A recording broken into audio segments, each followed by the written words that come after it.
1980년부터 시작해서 2000년까지 태어난 세대를 가리켜서 흔히 MG, MZ 세대라고 그렇게 이야기를 합니다. 나이로 하면 약 아마 한 30대, 40대 정도가 되는 것 같습니다. 이 사람들에서 약 31%가 설문조사를 했는데 31%가 평생 돈을 한 푼도 쓰지 않고 모아도 우리나라에서는 집을 사기 힘들다. 그렇게 설문조사에 응답을 했습니다.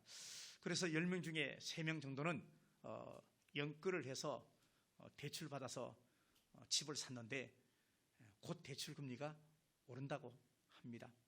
또 어떤 젊은 사람들은 코인에 투자해서 어떤 대박을 하려고 했지만 64%가 손해를 봤다고 대답을 했습니다. 그래서 요즘에 유행하는 것이 뭐냐면요, 은퇴 이후에 어떻게 삶을 살 것인가, 은퇴 이후의 시간이 많이 길어졌기 때문에 어떻게 살 것인가 해서 자격증을 많이 딴다고 합니다. 예를 들면 한식 조리 기능사 또는 지게차 운전 기능사, 굴삭기 운전 기능사, 이런 자격증은 아주 인기가 많고 또 도배 기능사도 아주 주목하는 그런 자격증 중에 하나라고 이야기를 합니다. 코로나가 1년 6개월 이상 지속되면서 삶의 일상이 정말로 많이 무너졌습니다. 이렇게 마스크 쓰면서 살 거라고는 누가 감히 상상을 했겠습니까? 우리가 잠시 감기에 걸려서 독감에 걸려서 마스크 쓰는 것도 참 답답했는데 이제는 일상처럼 그냥 차에 혼자 있어도 마스크를 쓰고 가는 모습들을 많이 보게 됩니다. 정부 정책도 많이 바뀌어서 소상공인, 그 다음에 또 자영업자 여러 가지 지원을 많이 하면서 심지어는 카드를 많이 쓰면 이제 오히려 돈을 정부에서 준다는 그런 공약까지도 이제 실천을 하려고 합니다. 우리가 이런 시대를 살아가고 있습니다. 이런 시대에 과연 하나님이 살아계신가? 하나님께서 살아계신가? 이런 질문을 만약에 누군가에게 받게 된다면 나는 어떤 대답을 할 것인가? 이런데 우리가 굳이 감사할 것이 뭐가 있다고 감사주의를 지키느냐? 맥주 감사주의를 왜 지키느냐? 우리는 보리도 심지 않고 농사도 안 짓는데 이거 왜 하느냐? 그렇게 물어봤을 때 우리 안에 정말로 충분히 대답할 수 있는 지식이 아니고 내 삶에 간증이 있어야겠다 하는 생각을 하게 되어집니다. 루터가 그런 말을 했습니다. 신앙인과 불신앙의 구분은 다른 것이 아니고 감사하느냐 감사하지 않느냐 여기에 있다, 그렇게 말했습니다. 디모데후서 3장에 보면은 1절부터 말세의 징조가 나오는데 자기를 사랑한다, 그러면서 중간쯤에 보니까 감사하지 않는다, 그렇게 말했습니다. 충분히 감사할 수 있는데 감사하지 않는다. 특별히 그리스도인들의 삶 속에 감사가 점점 상실되고 있다 하는 것을 우리에게 지적을 하고 있습니다. 그래서 우리의 신앙의 영적 상태를 확인할 수 있는 것 중에 여러 가지 기준과 바로미터가 있는데 감사하느냐 감사하지 않느냐, 이것을 보면 저 사람이 믿음 생활을 잘 하고 있다 또는 믿음이 아직도 연약하다, 그렇게 감히 구분해 볼 수도 있을 것 같습니다. 영어권에 사는 사람들은 만나면 또 조금만 불편하면은 I'm sorry 또는 thank you. 그러니까 그들은 예수를 안 믿어도 언어 속에 감사가 있지만 특별히 우리 한국 사람들은 자기의 잘못을 인정하는 것과 그리고 두 번째 상대방을 향한 감사는 참 인색하다 하는 것을 우리가 알 수가 있습니다. 최근에 모 정당에서 대변인을 뽑는데 배틀로 지금 뽑고 있습니다. 여러 가지 기대와 우려가 있습니다. 그런데 누군가 패널이 이런 이야기를 했습니다. 대변인은 입으로 먹고 사는 사람인데 대변인은 입으로 대변하는 것이 아니고 생각과 가슴과 가치관으로 대변해야 한다. 말만 잘한다고 대변인 되는 것은 아니다. 그런 이야기를 들어보았습니다. 감사는 입으로 하는 것이 아니고 믿음으로 하는 것이고, 그리고 우리의 일상생활을 통해서 감사해야 한다 하는 것이죠. 누가복음 18장에 보면은 바리새인과 세리 기도가 나옵니다. 근데 그 기도를 통해서 예수님께서 책망한 사람은 바리새인이고 칭찬한 사람은 세리입니다. 근데 가만히 보면 바리새인은 하나님에게 감사합니다, 감사합니다 라고 감사기도 했지만 하나님이 안 받으셨고, 세리는 감사하다는 이야기를 한 번도 안 했는데 주님께서 칭찬하셨습니다. 감사는 비교해서 감사하는 것이 아닙니다. 비교해서 감사하는 것이 아니고, 감사는 자랑하면서 하는 것도 감사가 아닙니다.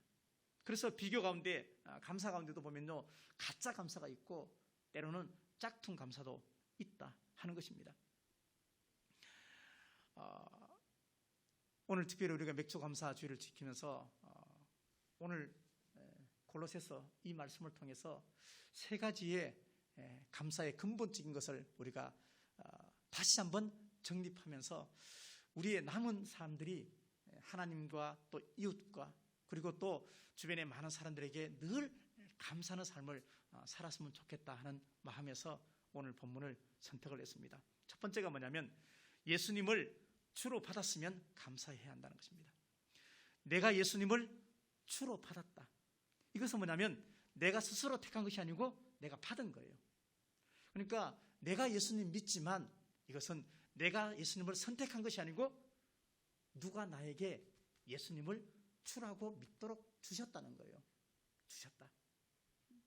이것을 가지고 하나님의 선물 또는 하나님의 은혜, 그렇게 이야기를 하는 것입니다. 예수님의 십자가 사건, 구원의 선물, 이것이 정말로 믿어진다면 나는 하나님에게 감사할 수밖에 없다. 감사의 출발점이 많이 받아서 감사하는 것이 아니고, 감사의 출발점이 내가 뭔가 잘 돼서 감사하는 것이 아니고 구원에서부터 출발한다는 것입니다.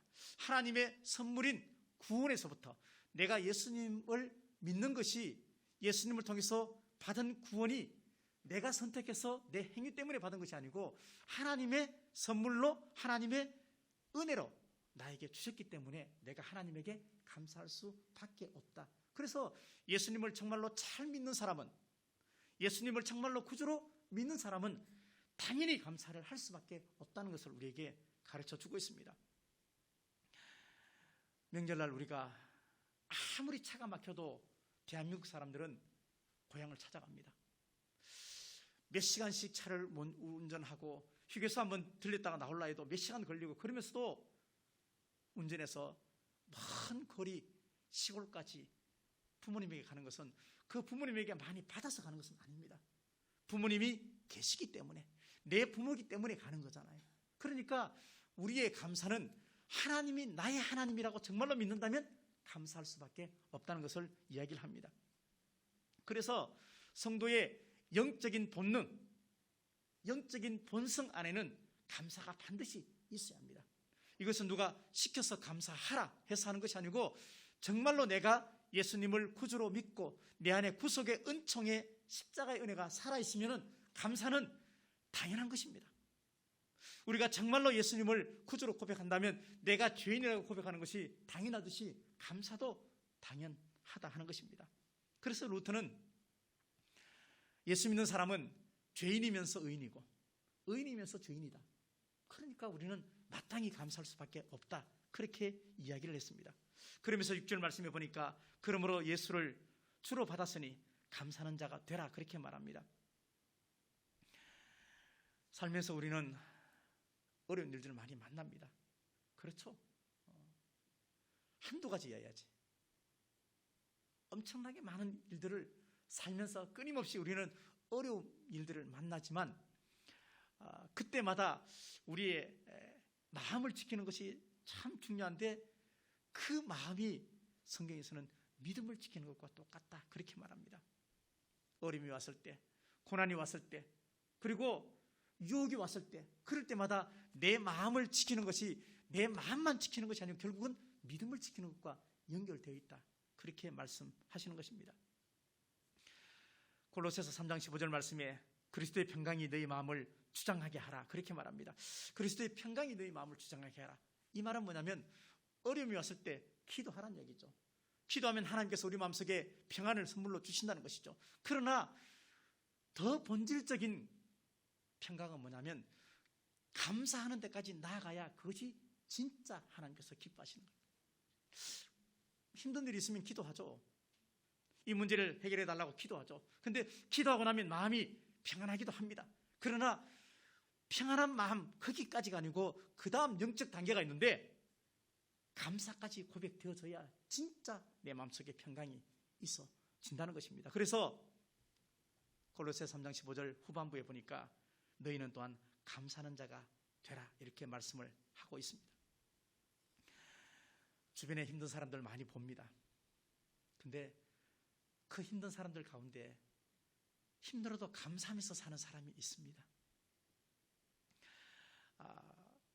반면에 힘들고 어려운 일이 있으면요 감사하지 않고 포기하며 사는 사람도 있습니다. 꽃길을 걸으면서도 불평하는 사람이 있고 가시밭길을 걸어도 감사하는 사람이 있습니다. 우리의 감사는 본질적으로 환경에 달려있지 않다 하는 것입니다. 예수님을 주로 받은 이 사실 속에 기초하는 것이지 환경 때문에 감사해야 하고 환경 때문에 감사하지 않고 하는 것은 그리스도를 주로 받은 사람이 할 수 있는 것이 결코 아니라 하는 것입니다. 이것을 가지고 신학적으로 말하면요 은혜의 자각이 있다. 은혜의 자각. 그러니까 내가 은혜를 깨닫는 것이죠. 내가 하나님의 그 구속의 은총을 인해서 내가 하나님의 자녀가 되었다는 은혜의 자각이 있으면 감사는 우리 삶의 첫 번째 조건이 되어진다는 것입니다. 은혜의 자각이 내 안에 충만할 때 쓸데없는 비교도 하지 않습니다. 은혜의 자각이 내 안에 정말로 충만하면 의미 없는 자랑도 하지 않습니다. 은혜의 자각이 내 안에 가득하면 우리는 점점 짝퉁에서 명품이 되어 갑니다. 신앙의 언저리에 살다가 중심으로 자꾸 갈 수밖에 없습니다. 왜? 그 은혜가 나를 이끌고 갑니다. 그 은혜가, 그 믿음이 나를 이끌고 갑니다. 그래서 고난과 어려움 속에서도 넘어질 뻔하다가도 은혜를 다시 한번 깨닫게 되어지면 우리는 다시 주님 앞으로 갈 수 있는 힘이 생겨지는 것입니다. 사람이 힘든지 아닌지 우리 보면 다 알잖아요. 저 사람 참 힘들다. 알죠? 사람이 봐도 그 사람이 힘든지 아닌지 아는데 어떻게 하나님이 모르시겠어요? 하나님이 다 아시죠. 근데 하나님이 아시는데 그 사람이 힘든데 내가 힘든데 힘듦에도 불구하고 감사를 고백한다면 사람이 봐도 측은하고 도와줄 마음이 생기는데 하나님께서 어떻게 그 마음을 모르시겠냐 하는 것입니다. 그래서 복은 아무나 받는 것이 아닙니다. 복은 받을 만한 행동을 하는 사람이 받게 되는 것이죠. 그래서 우리는 맥주 감사주일 전반기를 보내면서 6월 말이나 7월 초에 있는 이 맥주 감사주일 그리고 11월 달에 있는 추수감사주일 이 감사절기를 그냥 보내면 안 됩니다. 그냥 또 헌금하라고 하는구나 이런 생각이 아니고 다시 한번 구원의 은혜에 대한 정체성을 회복하라는 것이 이 맥주 감사주일의 본질이라는 것입니다. 따지고 보면 우리 안에 힘들지 않은 적이 언제 있었습니까? 우리가 정말로 마음껏 웃으면서 정말로 행복해 그런 시간들이 5년 10년 지속된 적이 언제 있었습니까? 오늘 조금 묻다 보면 내일 또 힘든 일이 생기고 한 일주일 또 그냥 살다 보면 또 한 일주일을 보면 또 어린 일이 또 생기고 해결해야 될 문제가 생기고 그렇잖아요. 근데 그 속에서도 끊임없이 주님은 우리에게 감사하라. 감사하는 자가 되라. 너희가 정말로 예수를 주로 받았으면 그리스도 밖에 있는 사람들도 감사하며 사는데 어떻게 너희가 예수님을 주로 고백했으면서 감사하지 않느냐 하는 것을 우리에게 깨우쳐주고 있는 것입니다. 오늘 골로새서는 옥중서신입니다. 옥에 갇힌 바울이 감옥에 갇힌 바울이 자신의 생명이 언제 끝날지도 모르는 그 억울하고 처참한 상황 속에서도 감옥 바깥에 있는 골로새 성도들에게 감사하라 이렇게 말합니다. 이게 어떻게 이해가 되고 어떻게 공감이 되겠습니까? 그렇지만 감옥에 갇힌 상황을 보면 감사할 수 없지만 하나님의 말씀이 너희 안에 충만하면, 하나님의 은혜가 너희 안에 충만하면 감사는 거기서부터 출발하는 것이다. 내가 감옥에 갇힌 상황, 내가 지금 태풍처럼 고난의 중심에 있는 이것 때문에 내가 생각하면, 상황을 보면 우리는 감사할 수 있는 날들이 그렇게 많지 않아요. 그러나 구원의 은혜가 우리의 일평생을 통해서 우리를 이끌고 간다면 우리는 평생을 범사를 감사할 수 있다는 것이 바울의 주장이라는 것입니다. 4장의 짧은 서신이지만 곳곳에 감사하라, 곳곳에 감사하라, 그렇게 바울은 우리에게 강조를 하고 있습니다. 어떤 목사님이 쓴 책에 이런 간증이 있었습니다. 이 말에 저도 상당히 공감을 했습니다. 여러분이라면 어떻게 대답을 하시겠습니까? 후배 목사님이 와가지고, 목사님 제가 이제 부목사를 그만두고 교회 담임 목사로 청정 이력서를 냈는데 2곳에서 오라고 했다는 거예요. 한 곳은 중형교회고 좀 큰 교회고, 한 곳은 성도가 50명인 개척교회라는 거예요. 자, 여러분이라면 중형교회 가라고 하겠습니까? 아니면 개척교회 가라고 하시겠습니까? 개척교회 가라고 얘기하셔야 돼요. 근데 이 목사님이 뭐라고 말씀하셨느냐? 좁은 길을 가야지. 좁은 길을 가야지. 그렇게 얘기를 하고 그 후배 목사님이 50명 개척교회 갔습니다. 50명 개척교회 가서 20년 동안 정말 힘들었습니다. 양적인 성장도 잘 되지 않고, 교회 안에 어려운 문제가 생길 때마다 모든 것을 목회자가 감당하고 풀어야 되고, 그런 문제 속에서 20년 동안 사역의 어려움과 생활고 때문에 너무너무 어려웠는데, 어느 날 또 다른 후배가 와서, 세월이 지난 이후에 후배가 와서 목사님, 똑같은 상황을 얘기하는 거예요. 청정을 가야 되는데 내가 어느 교회 가야 되겠습니까? 근데 개척교회 좁은 길 가라고 말을 할 수가 없다는 거예요. 아픈 손가락이 있으니까. 기도해보자. 그리고 집에 와서 기도하는데 하나님께서 주시는 마음이 있었습니다. 전화해서, 김 목사, 그래도 좁은 길을 가라, 그렇게 얘기했다고. 신앙의 정체성을 지키는 것은 상당히 어렵습니다. 그냥 구호나 결심만 가지고 절대 되지 않습니다. 내 안에 아픈 손가락이 있어도, 그렇죠? 내 삶에 어떤 고난의 흔적이 있어서 그것이 정말로 내게 어려움을 많이 줬다 해도, 그 목사님은 그렇게 고백했어요. 20년 동안 개척교회를 섬기면서 카드를 쓰는데 신용이 얼마나 떨어졌든지 나중에 카드까지 쓸 수 없는, 근데 하나님하고의 신뢰는 아주 두터워졌다고 그렇게 고백을 했습니다. 믿음은 행동으로 증명하는 것입니다. 교회를 다니면서 교회 문화도 잘 알고, 어릴 때부터 교회를 다녔기 때문에 교회에서 일도 해왔고, 또 여러 가지 기독교의 문화 너무나 잘 알지만, 기독교적으로 봤을 때는요,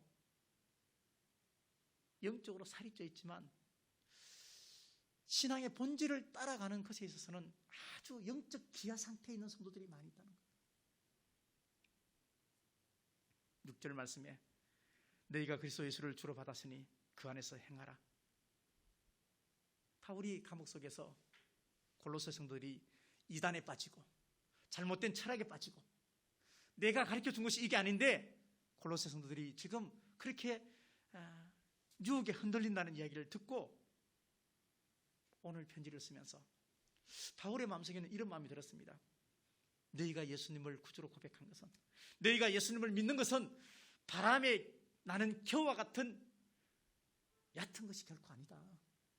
너희가 예수 믿는 것은 그냥 믿는 것이 아니다. 너희 한 사람을, 우리 모두를 예수 믿게 하기 위해서, 구원시키기 위해서 하나님의 아들 예수님이 십자가에서 죽었다. 이것은 결코 의미가 약한 것이 아니다. 그렇게 바울은 이야기를 하고 있는 것입니다. 그 안에서 행하라 하는 말은 뭐냐면 헬라어로 페리타테오라는 말인데, 이것은 어떤 특별한 날만 하나님 앞에 감사하는 것이 아니고 일상생활 속에서 하나님과 동행하라는 것입니다. 일상생활 속에서 늘 그리스도와 연결되어져서 내가 살고 있다는 것을 자각하라는 것입니다. 나 혼자 직장 가는 것이 아니고, 나 혼자 교회 가는 것이 아니고, 나 혼자 있는 것이 아니고 항상 하나님과 함께 있다는 것을 내가 자각하는 것이 은혜고, 그래서 그것을 내 삶 속에서 현대화시키는 것이 믿음 생활이라고 바울은 우리에게 가르쳐주고 있는 것입니다. 제가 부목사 때 어떤 집사님이 저한테 와서 기도를 해달라고 얘기했습니다. 근데 그 집사님이 참 어렵고 힘들게 사는 것을 제가 알고 있습니다. 당연히 평상시에도 중보를 했었지만 같은 교구여서. 근데 그 집사님의 특징이 하나 있어요. 항상 입에는요 죽겠다는 말이 있어요. 힘들어 죽겠다, 피곤해 죽겠다, 항상 죽겠다는 말을 입에 달고 있는 거예요. 그래서 기도해달라고 왔을 때 제 마음속에 그런 마음이 드는 거예요. 집사님, 제가 기도하고 있고 또 해줄 수 있습니다. 근데 제가 아무리 기도해줘도 집사님께서 죽겠다 죽겠다 죽겠다 그렇게 말하면 제가 이걸 기도해준들 어떤 영향이 있겠습니까? 그 집사님의 예수 믿는 영향력이 하나도 없는 거예요. 그 집사님의 그 구주를 고백함이, 교회를 옴이 그분의 삶을 하나도 영향을 주지 못하는 거예요. 예수 믿는다고 이야기하고 하나님의 은혜로 산다고 이야기하고 그러면서도 말은 항상 죽겠다 죽겠다 그렇게 이야기를 하는 거예요. 민수기 14장 28절 말씀에 여호와의 말씀에 나의 삶을 가리켜 맹세하노라. 너희 말이 내 귀에 들린 대로 내가 너희에게 시행하리라. 항상 자기 입으로 죽겠다고 그러는데 얘는 살려주면 또 죽을 거 아니에요. 그렇죠? 잠언 18장 21절 말씀에 죽고 사는 것이 혀의 권세에 달렸나니 혀를 쓰기를 좋아하는 자는 그 열매를 먹으리라. 잠언 18장 20절 말씀에 사람은 입에서 나오는 열매로 하여 배가 부르게 되나니 곧 그 입술에서 나는 것으로 하여 만족하게 된다. 우리가 감사할 때는요 어떤 대상에게 기쁨을 주는 거예요. 보세요, 누가 나한테 와서 고맙습니다 감사합니다 그러면 내가 기뻐요. 에이 뭘, 그러면서도 내심 기뻐. 내가 불평하고 또 원망을 한다는 것은요 그 사람한테 봐갖고 나 너 싫어 이렇게 말하면 그 사람을 또 슬프게 하는 거예요. 근데 이것이 그 사람에게만 관계된 것이 아니고 하나님을 믿는 사람은 하나님과 연결도 되어 있는 거예요. 하나님과 연결돼요. 나를 바라보는 내 이웃들과도 관계가 되어 있는 거예요. 그래서 우리의 감사는요 믿음과 관련되어 있고 우리의 감사는 구원과도 연결되어 있는 거예요.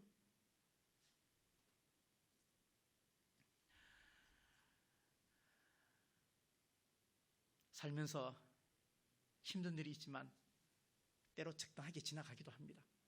어떤 것은 내가 기도 한 번도 안 했는데도 그냥 지나갈 때도 있습니다.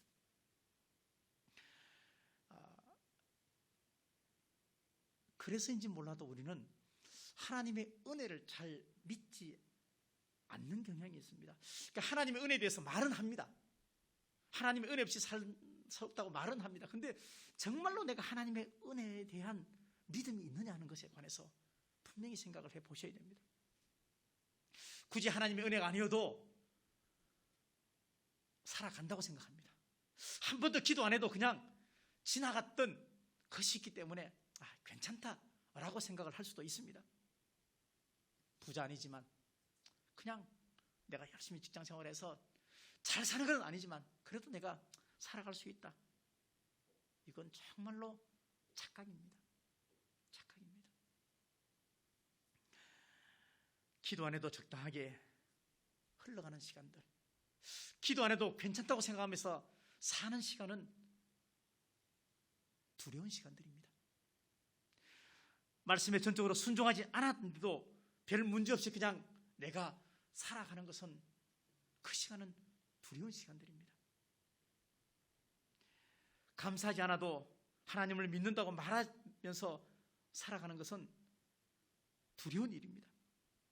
내가 그리스도를 정말로 주로 받았다면 기도 안 할 수 없고, 내가 그리스도를 정말로 주로 믿는다면 감사하지 않을 수 없고, 내가 정말로 예수님을 믿는다면 순종하지 않을 수가 없습니다. 근데 순종하지 않고 기도하지 않고 감사하지 않아도 살 수 있다고 생각하는 내가 무서워야 됩니다. 그것이 신앙의 본질입니다. 감사하지 않으면 이제는 안 도와줘도 되겠다라고 해석할 수도 있다 하는 어떤 책에서 글을 보았습니다. 연말이 되면 대형교회에서는요, 도와달라는 편지를 정말 많이 보냅니다. 감사기도 우리 교회는 그렇게 보낸 적이 한 번도 저는 없습니다. 근데 그렇게 편지가 오면요, 도와달라고 합니다. 이전부터 도와줬던 교회에서는 올해도 내년에도 도와주십시오, 그렇게 보냅니다. 근데 이거 기준 정하기가 참 어렵습니다. 왜요? 재정은 한정되어 있고 도와달라는 교회는 많잖아요. 아무리 대형교회지만 할 일이 많잖아요. 근데 아주 단순한 기준이 하나 있어요.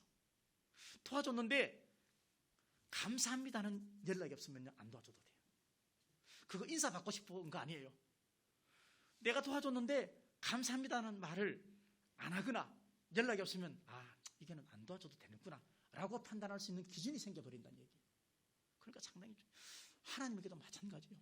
하나님 그런 하나님 아니지만요, 충분히 감사해야 하는데 감사하지 않으면 쟤는 내가 안 도와줘도 혼자 저렇게 열심히 사는 거라, 그럼 네 혼자 열심히 살아봐라. 그래서 감사는요, 믿음이에요. 그러니까 감사는 믿음이 하는 거예요. 믿음 있는 사람이 하는 거예요. 예수 그리스도를 구주로 고백한 그 믿음이, 은혜의 깨달음이 나에게 감사하게끔 하는 것이지, 내가 억지로 하는 것은 결코 아니라 하는 것입니다.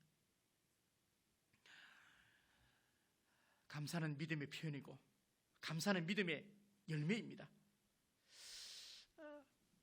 감사라는 것은 마치 나무의 뿌리와도 똑같습니다.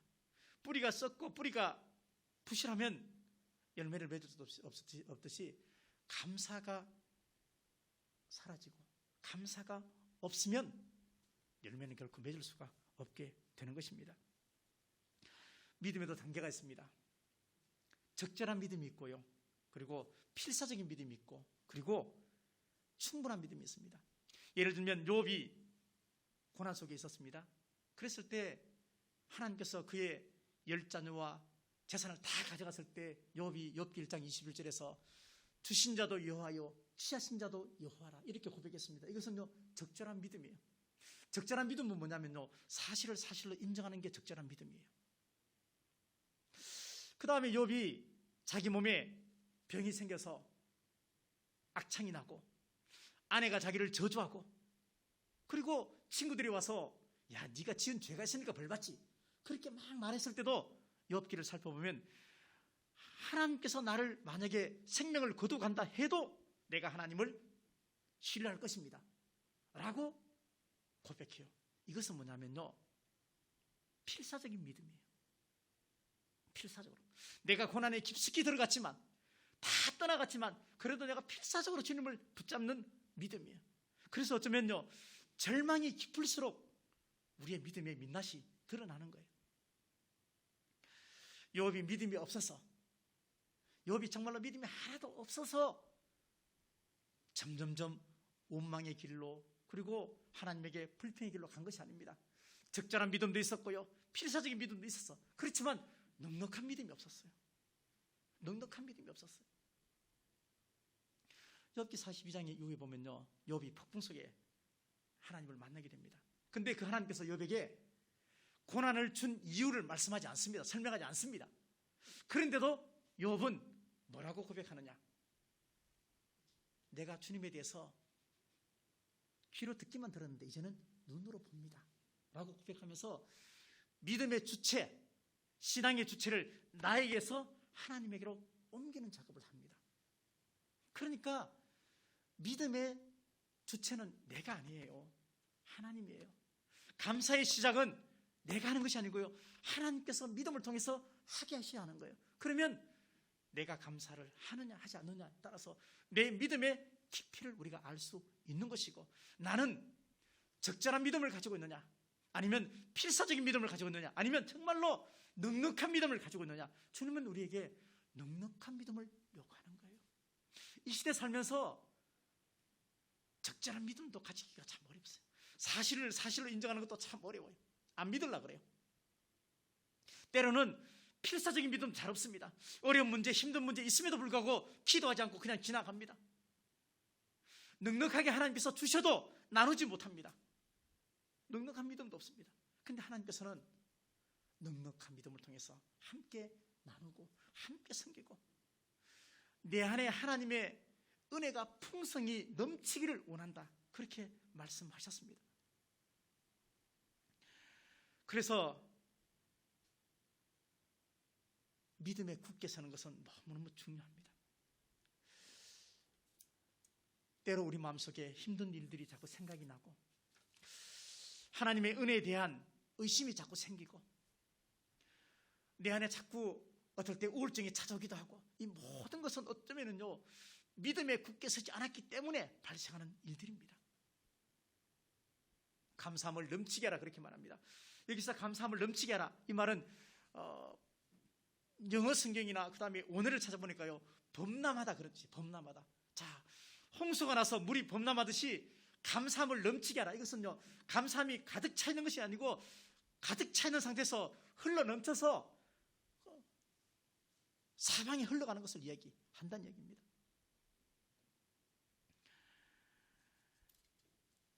맥주 감사절은 레위기의 규정에 보니까요, 이렇게 말합니다. 감사하고 이웃 사랑이에요. 고아나 과부나 객을 위해서 구약시대는 밭을 추수할 때는 네 모퉁이를 남겨놨습니다. 지금도 경건한 이스라엘 백성들은 슈퍼에 가면요, 곡식을 사거나 야채를 사면 10분의 1은 슈퍼 앞에 그냥 놓고 와요. 가난한 사람이 가져가게끔 하는 거예요. 그러면 그 양을 어느 만큼 해야 될까? 성경에 보면 곡식을 벨 때 네 모퉁이를 남겨놓으라 그렇게 말했지만 그 네 모퉁이를 어느 만큼인지 규정을 안 해놨어요. 아니, 그냥 얼마라고 규정을 해놓으면 참 좋겠는데 주님께서는 그걸요, 그 밭의 주인에게 맡겨놨어요. 그것은 믿음의 깊이만큼 남겨놓는 거예요. 쉽게 설명하면, 아니, 고아나 과부나 거류인이나 힘든 사람들이 그 사람 위해서 내가 다 추수해서 그냥 나눠주면 더 좋잖아요. 근데 그렇게 하지 않게 만들어요. 왜? 그러면 힘든 사람들이 마음속에 상처를 받아요. 저 사람이 힘든 게 구별나잖아, 드러나잖아요. 두 번째, 그들은 밭이 없지만 밭을 베면서 소득에 그리고 추수의 기쁨을 함께 누리게끔 하는 거예요. 그 밭을 베면서. 그러니까 하나님의 배려가 상당히 깊은 거예요. 하나님의 배려가. 물론 우리가 감사 생활 열심히 하고 있습니다. 한 가지 기억해야 될 것은 감사 생활을 막는 게 있습니다. 그게 뭐냐면요, 책임 전가하는 것이고 불평하는 거예요. 책임 전가하고 불평을 하면요, 감사할 수가 없습니다. 예를 들면 요한복음 11장에 나사로가 죽었습니다. 그랬을 때 마르다와 마리아가 예수님에게 불평했죠. 예수님이 빨리 오셨으면 우리 아빠 안 죽었을 텐데, 불평하는 거예요. 책임을 예수님에게 돌리는 거예요. 아담이 범죄했을 때 누구한테? 뱀에게, 하와에게 책임을 전가했습니다. 광야에서 이스라엘 백성이 불평하고 원망했습니다. 자, 그러나 생각해 보십시오. 불평과 원망을 먼저 하지 마십시오. 나사로가 죽었을 때 책임을 예수님에게 넘기고 불평했는데 결과는요, 예수님이 나사로 살려줬어요. 그러면 불평 먼저 하지 말았으면 더 좋았을 텐데. 출애굽하면서 이스라엘 백성이 하나님을 원망했습니다. 근데 원망하지 말았어야죠. 40년 동안 하나님께서 모든 걸 다 공급해 주셨습니다. 아담이 범죄했을 때 하와에게, 그리고 또 뱀에게 책임을 전가하고 불평했습니다. 그렇다고 하나님께서 아담에게 안 해준 게 뭐가 있습니까? 다 해줬습니다. 가죽옷을 져서 다 입혀줬습니다. 구원의 길을 열어줬습니다. 문제는 뭐냐면 어떤 상황 속에서, 문제 속에서 한 번만 접고 생각하면요, 감사를 먼저 하시는 얘기예요. 불평이나 원망을 먼저 하면 안 된다. 불평이나 원망을 하고 난 이후에도 반드시 우리가 하나님의 은혜 속에 살면 하나님께서 문제를 해결해 줄 텐데 우리는 뒤늦게 후회하는 거예요. 뒤늦게. 복음을 들은 것만 가지고 안 됩니다. 복음 들은 것만 가지고 안 돼요. 예배에 많이 참석하는 것만 가지고 안 됩니다. 내 안에 하나님의 은혜의 자각이, 예수 그리스도의 보혈의 그 십자가의 은혜가 내 속에서 살아 있어야 그것이 믿음이지, 많이 들은 것으로, 많이 아는 것으로 그것이 결코 믿음이 아니라는 것을 우리에게 가르쳐주고 있습니다. 감사해야 한다는 거 다 알고 있습니다. 그러나 감사하지 않으면 감사하는 것이 아니라는 것입니다. 개척교회에서, 우리 같은 교회에서 사실 헌금을 구제헌금으로 많이 내보내는 것, 어떤 면에서 보면 합당하지 않을 수도 있습니다. 왜? 빨리 교회가 건축도 하고 재정도 모아야지. 근데 제 경험을 비춰보면요, 그렇지 않더라고요. 내가 힘들고 정말 어려웠을 때 그때 했던 그 감사가 지금도 나에게 열매로 내가 지금 따먹고 있는 것을 제가 경험하게 됩니다. 나중에 여러분들께서 감사의 생활을 꾸준하게 하시면서 이후에 어느 시간에 영적인 결산을 한번 해보십시오. 반드시 감사했던 것이 또 다른 감사와 더 큰 감사로 나에게 왔을 것입니다. 이것은 성경의 약속입니다.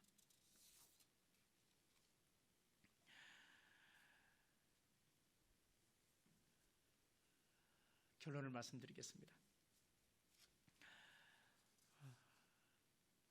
항아리 아시죠?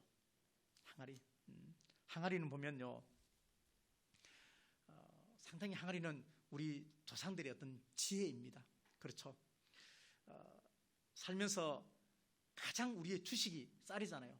쌀을 옛날에는 어디에 넣었습니까? 다 항아리 속에 넣었습니다. 겨울에 우리의 반찬의 가장 대명사가 김치인데 그것도 전부 다 항아리 속에 두었습니다. 항아리는 속에 있는 것이 안 보이지만 그 안에는 아주 귀한 것을 담아 두었습니다. 우리가 성경을, 우리가 지금 이렇게 번역된 걸 읽지만 번역되기 전에 쿰란에서 발견된 신약 성경 사본도 항아리 속에 있었습니다. 굴 속에 있는데 목동이 굴이 있어서 돌멩이를 한 개 뚝 던지면 뭐가 깨지는 소리가 들려서 가보니까 항아리 안에 그 쿰란 원본이 있었습니다. 최근에는 1950년도 신약 성경 수정본을 수정을 하다가 6.25가 터져서 대한성서공회에 북한군이 쳐들어와서 막 불태우고 막 그랬는데 거기 있는 청무 되시는 분이 그 사본을, 수정본을 항아리 속에 감춰서 김치통에 넣어놨습니다. 그래서 그게 성경 번역본으로 나오는데 아주 중요한 역할을 감당을 했습니다. 성경에도 보면 기드온이 300용사를 가지고 그 많은 미디안 군사를 무찌를 때도요, 항아리 속에 횃불을 감춰두고, 그리고 적진에 가서 항아리를 깨면서 여호와를 위하여, 기드온을 위하여 라고 이야기를 했습니다. 감사는요, 밖에서 보면 잘 안 보여요. 이 상황에 내가 어떻게 감사해? 감사할 게 있어야 감사하지.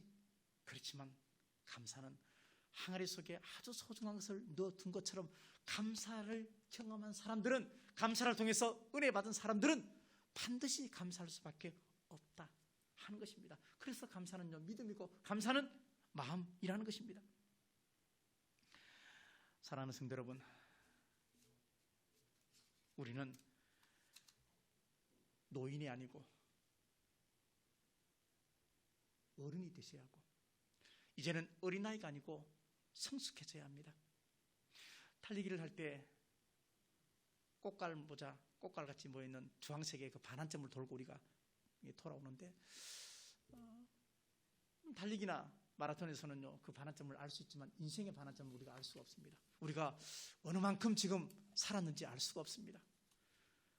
이미 반환점을 훨씬 돌아서 사는 사람도 있고요, 아직 반환점을 돌지 않은 사람도 있습니다. 그러나 중요한 것은 그 인생의 반환점을 돌아서 마지막에 결승점에 갔을 때 분명히 주님께서 우리에게 물으시는 것은 우리의 믿음을 확인하실 것이고 우리의 감사의 생활을 확인하게 될 것입니다. 기억하십시다. 이스라엘 백성들이 성막에서 하나님 앞에 예배를 드렸을 때 그 성막은 초라하고 그 다음에 크기도 작고 그리고 바깥에도 천으로 만들어서 아주 볼품 없었어요. 그러나 우상의 이단의 그런 어떤 성전은 아주 화려했습니다. 그렇지만 이단들이 그리고 우상을 섬기는 사람들이 하나님 안 믿는 사람들이 그 성막을 두려워했어요. 왜요? 거기는 하나님의 임재가 있기 때문에 그렇습니다. 임재가 있기 때문에. 중요한 것은 교회의 어떤 크기, 외형, 내 신앙의 어떤 경력, 직분 이런 것은 선하게 잘 사용해야 되는 것이지만 이것이 본질은 결코 아니다. 내가 정말로 구원의 하나님에 대해서 진정 감사하느냐, 내가 일상생활 속에서 거룩한 제사를 주님 앞에 늘 드리느냐, 내가 주께 이웃에게 감사하는 삶을 사느냐, 이것은 너무너무 중요합니다.